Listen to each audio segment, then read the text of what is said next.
Hello everyone, I'm finally back with a new beta content video, but this time with the worst Sims game, The Sims 4. Now, I just want to say I just bought myself a new condenser microphone, pretty expensive, pretty proud of myself, you know. The sound quality probably doesn't sound really bad now, or maybe you just can't tell the difference, but I can. And I hope everyone's been doing well. I'm just excited to see my friends again, to be honest. It's been too long. Now, I know there's been a lot of people asking for this one, so hopefully you guys will enjoy it. I really didn't expect to get as many views on the last two beta videos as I did, but I mean, it's nice to see that people share the same interest when it comes to beta or cut content. I just wanted to add, I'm sorry the quality of this video isn't crisp, but that's because all of the stuff I'll be showing was never actually posted in a high quality or anything, so. Now, I'm sure most of you already know about the original game that was planned before The Sims 4. This was codenamed Project Olympus, but I've also got some beta imagery and information about the mess of a game that we know today that was scraped together last minute when they cancelled the original Sims 4. So for those of you that don't know, Project Olympus was designed to be a multiplayer Sims game that would deter from the typical family-style offline gameplay that fans were used to. The player would be able to chat with other people, increase their levels, and invite others to their game. Because of this being an entirely multiplayer experience, they decided to give the game a minimalistic cartoony graphic style, and they never actually planned to implement features that we typically expect from a Sims game.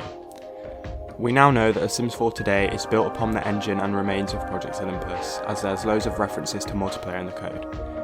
Twisted Mexi, a modder, reported that the exclusion of terrain modification and having a closed neighbourhood with small lots, as well as the loss of creator style, was most likely let go because it would result in a lot of netcode requirements in order to display everything properly across multiple players. This is the same sort of limitation that we saw with the recent SimCity, and it's likely this is why we still have lots separated by loading screens today. The neighbourhoods would have acted as a social space, with around 4 lots for 4 players. This would have been way more excusable for a massively multiplayer online roleplay game, and the cartoony graphics scheme would actually benefit people's systems more, as more processing would be required to manage all of the multiplayer aspects of the game. It's not hard to imagine then that after the terrible launch of SimCity 2013, they realised they were not capable of creating an efficient online experience for their players. Many old Sims Olympus assets still remain in the game files, such as this character model and this unused hair texture that looks very waxy. There's also some screenshots in the game files of what seems to be the Tudor-style town that the Sims multiplayer would have taken place in. Obviously this looks very much like Windenburg, which came with Get Together, I'm pretty sure.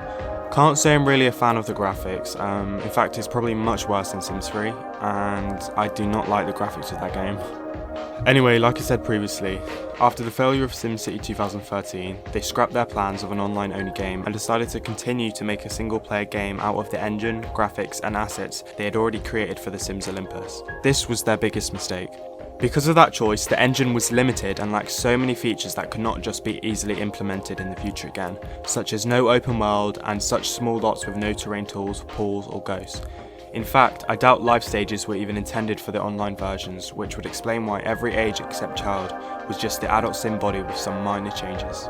I mean, when you think back to how bare bones The Sims 4 was at launch, you can definitely see this. I remember the joy leaving my face when I was 11 and I'd been waiting for this game for so long, and then I see that and I'm like, I really pre-ordered this game. This.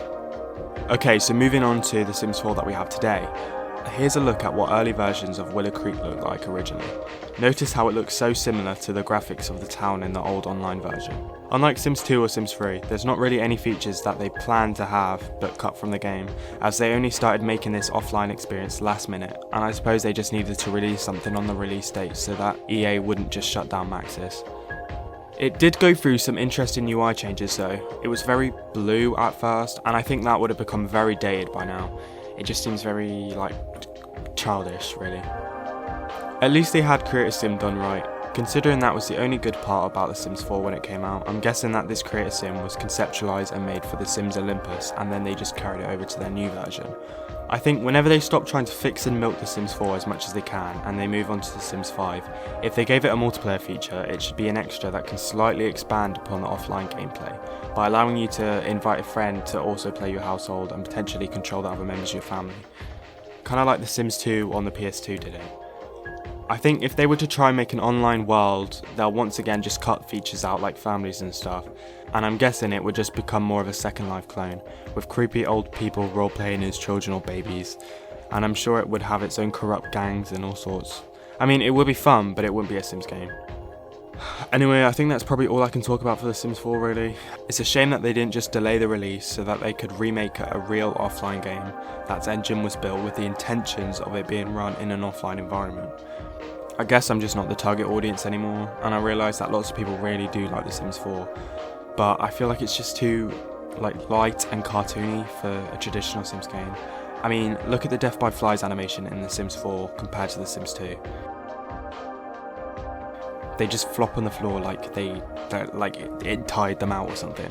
It's just too family friendly and kind of boring, to be honest. Okay, so let me know if you'd like to see any cut content videos for any other games. I'm also making a HTML game myself that's kind of like a mix between Fallout and The Walking Dead by Telltale Games. So I'll probably post more about that on my channel soon, but you know, I doubt anyone's probably going to play it. But I mean, I'm doing it for fun really. I'm not doing it for money. It's just a hobby really, keep me occupied. I actually just ended the auditions for it, and I was so surprised by how many talented voice actors actually auditioned for the game. Guess I'll see you all next time.